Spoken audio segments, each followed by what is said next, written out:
sua casa sobre a rocha. E a rocha é Cristo. Aleluia. A nossa fé, ela tem que estar fundamentada em Jesus Cristo. Aleluia. Olha o que o escritor aos Hebreus, ele disse, olhando para Jesus, autor e consumador da nossa fé, que pelo gozo que lhe estava proposto, suportou a afronta e a contradição dos contradizentes. Olhando para Jesus, autor e consumador da nossa fé.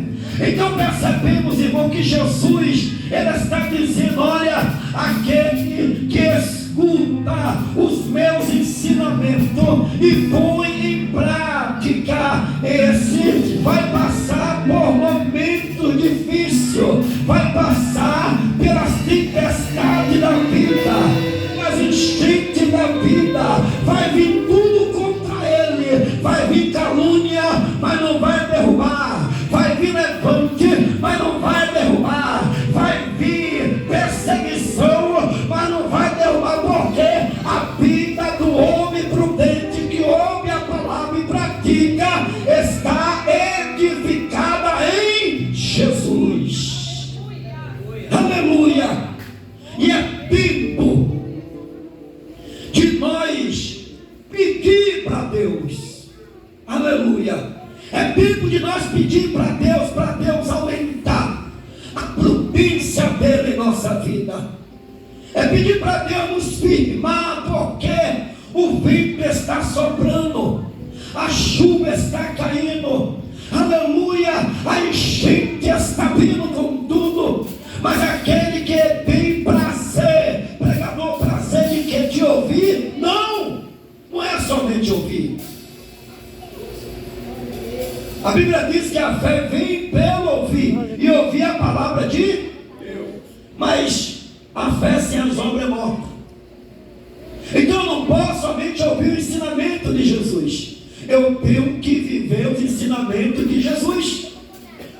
Eu tenho que praticar aquilo que Jesus nos ensina no culto do estudo da palavra, no culto da escola dominical. Eu tenho que praticar os ensinamentos de Jesus.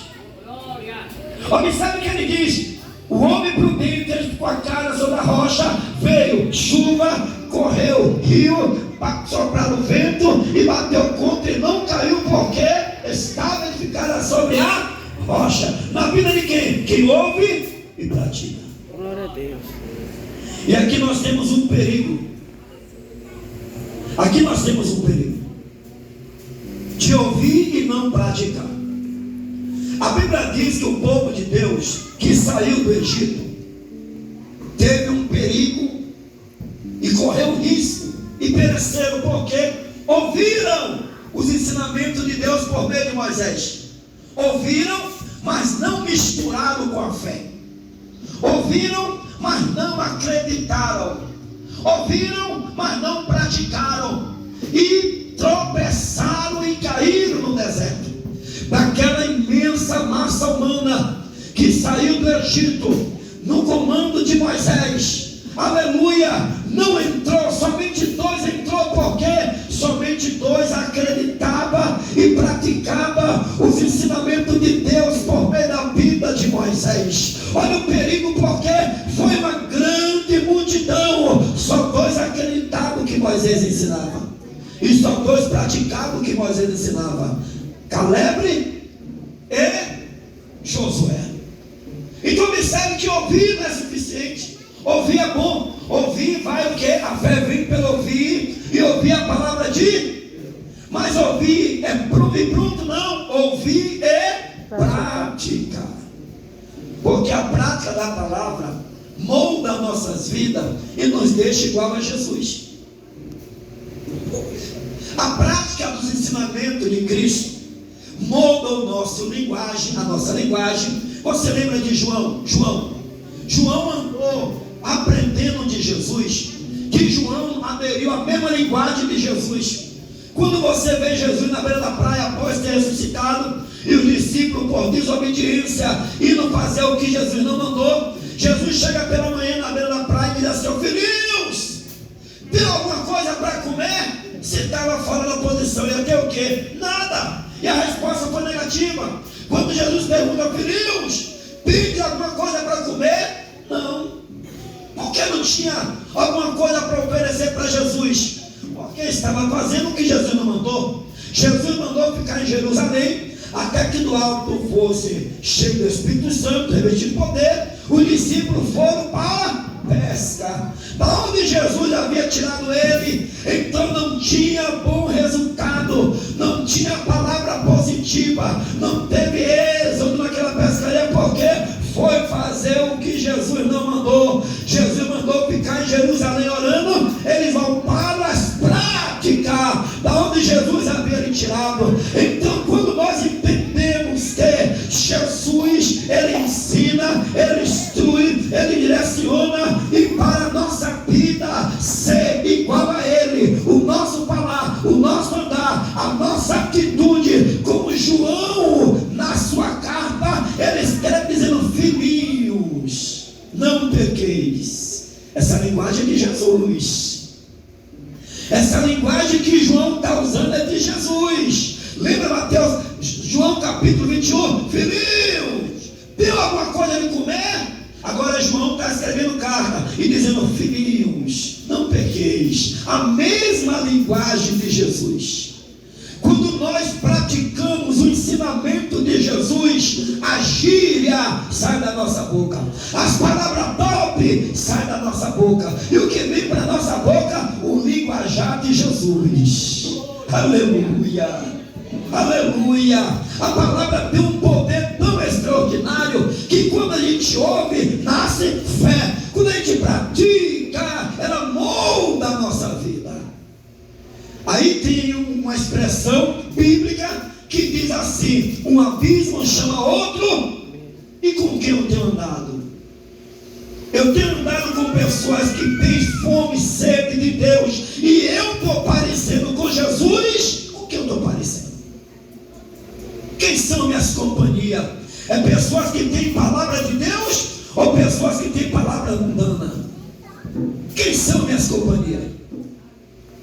Quem são minhas companhias? João andou com Jesus e falou igual a Jesus. Pedro andou com Jesus e falou igual Jesus. Não foi eles não ouviram: não, cara, você é um deles. Não sou não. A tua fala te condena. Aleluia. É muito lindo quando nós aceitamos a proposta de andar com Jesus, de praticar o ensinamento dele, que você nem precisa estar de terno e gravata. As suas atitudes denunciam quem você é. Você é crente, né? Logo vi. Pela sua fala, logo vi. Você é crente, né? Isso é lindo. É lindo quando o mundo olha e vê Jesus, não pelo traje, mas pelas atitudes, pelo falar, pelo andar, pelo agir. Aleluia. E a gente sabe que João andou com Jesus e andou falando igual a Jesus. Andou com a mesma linguagem de Jesus.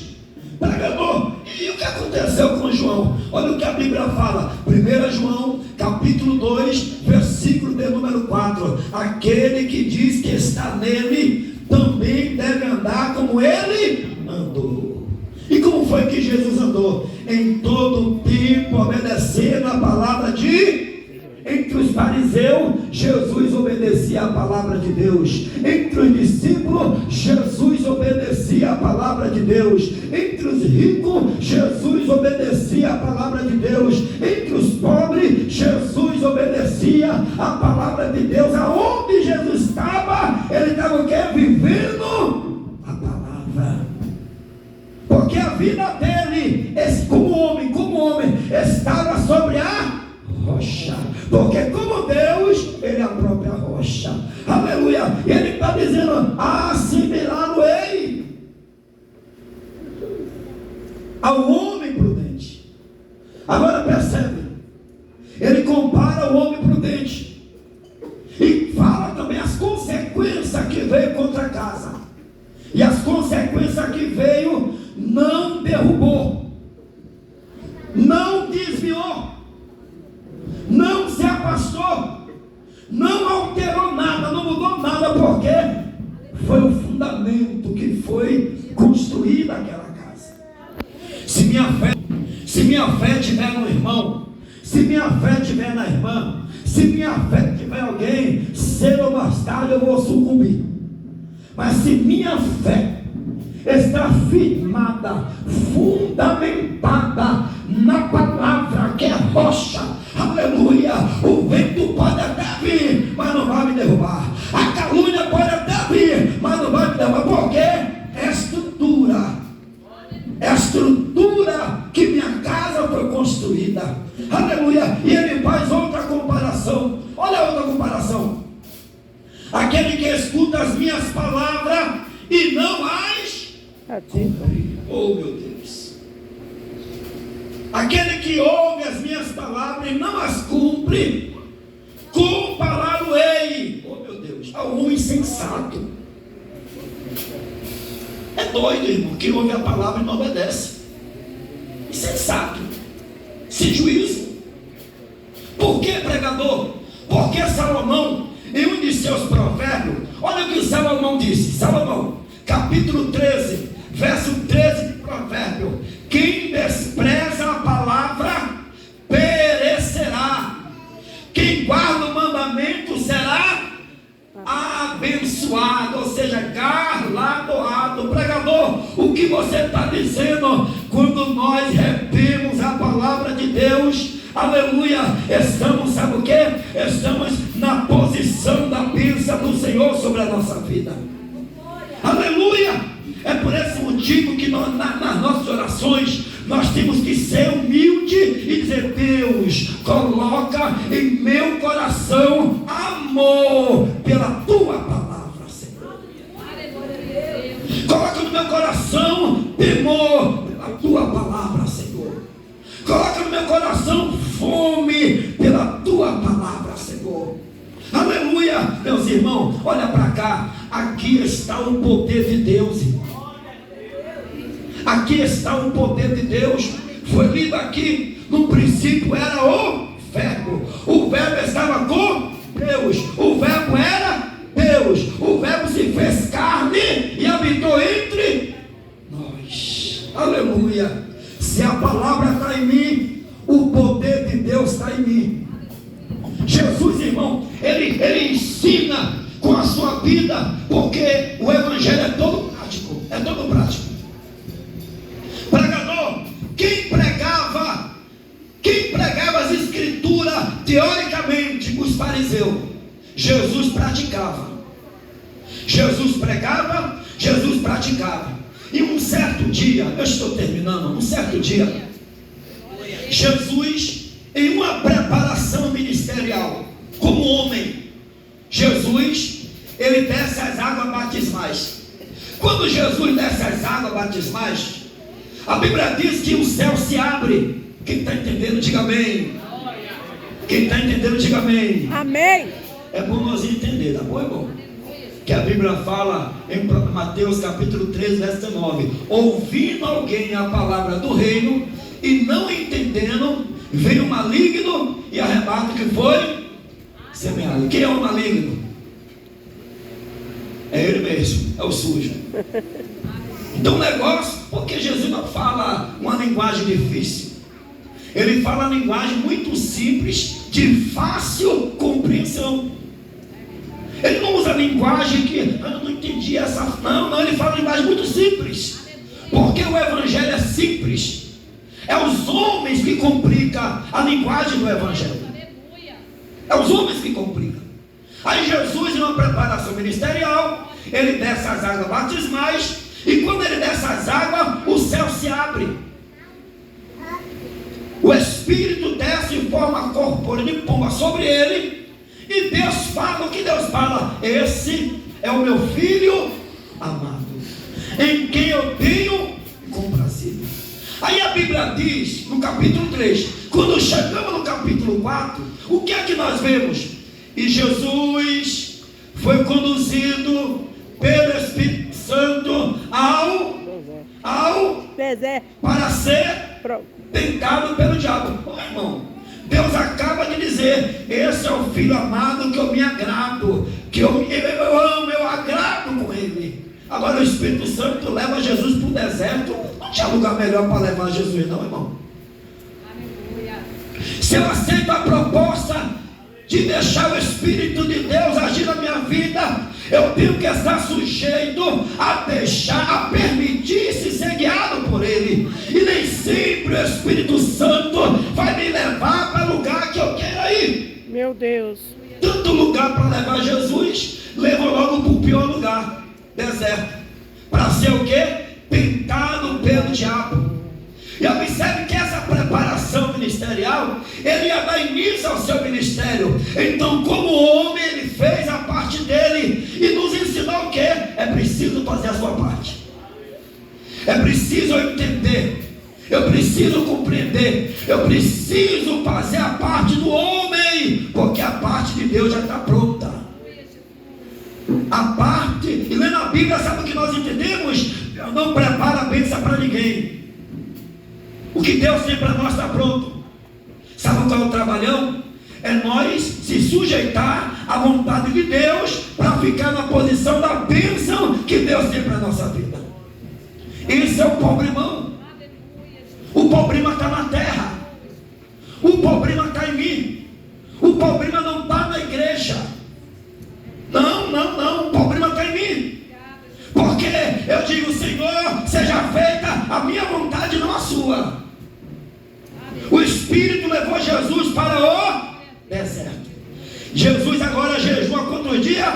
40 dias, 40 noites. E o texto diz: e depois teve fome. Ô, irmão, Jesus estava fraquinho, irmão. Fisicamente falando, Jesus estava fraquinho. Quem foi que se apresentou quando Jesus mais precisava?